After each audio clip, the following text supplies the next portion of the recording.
on the bookend.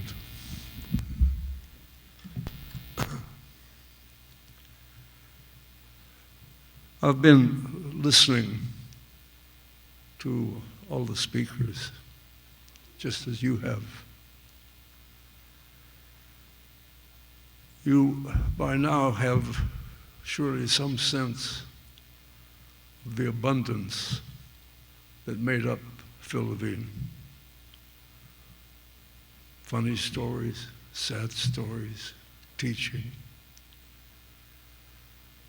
The value of being an old geezer now, like me, is that I met Phil about 1956 or 7. We became friends. You must understand how fortunate and privileged I feel to have spent over 5 decades close to that man in many ways. Friends, colleagues, companions, brothers in the shared experience of writing poetry to make sense of things. He helped me, without question, to be a better poet.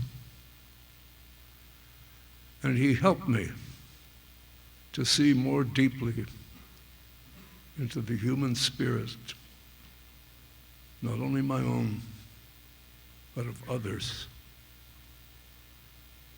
I lived a very fortunate life that way. And so I'm grateful to him. I'm grateful to his family, who welcomed me into their circle and were kind enough, at least not in my hearing, to never say that I was a shameless moocher.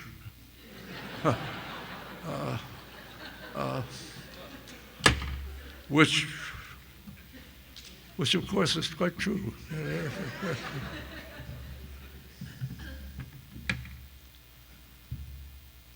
Someone mentioned that Phil liked to write long poems. He did. And every now and then, I would dig him a little bit and suggest that he, when he was sending to a magazine that paid handsomely by the line, that he shortened his line a little bit and stretched the poem out. And he would do that kind of squint eye thing of his and smile at me and go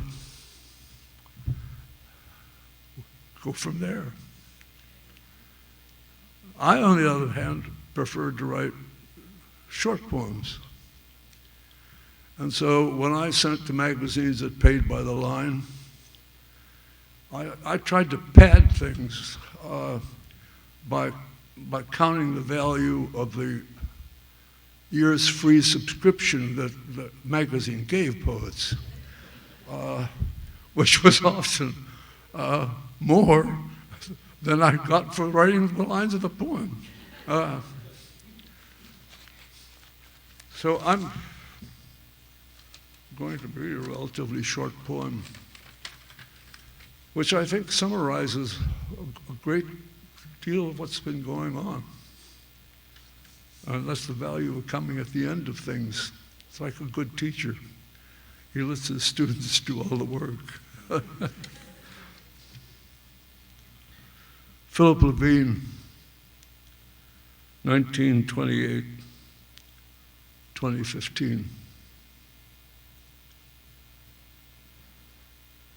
In your letters to me, you signed yourself Nellie, the name you'd given to a cat you'd favored.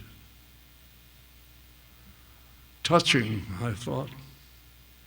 You, such fondness for a cat. But I think you may have fooled me, friend. and named the two of you after Nellie Fox, the White Sox Hall of Famer. Although the fox you meant was a spirit animal, resilient, uncanny, kindred to the seer and the seen, sly trickster, clown. You had a painting of one in your study. As you worked, it kept watch with you until you looked up from the words you'd found and time returned. Animals, as you said, are passing from our lives. And though it's of your quick spirit and passing that I speak,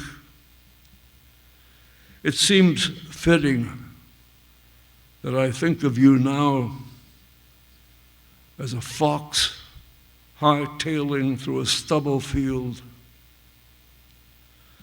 At your heels, a pack of loud-mouthed hounds and hunters decked out in their stylish uniforms.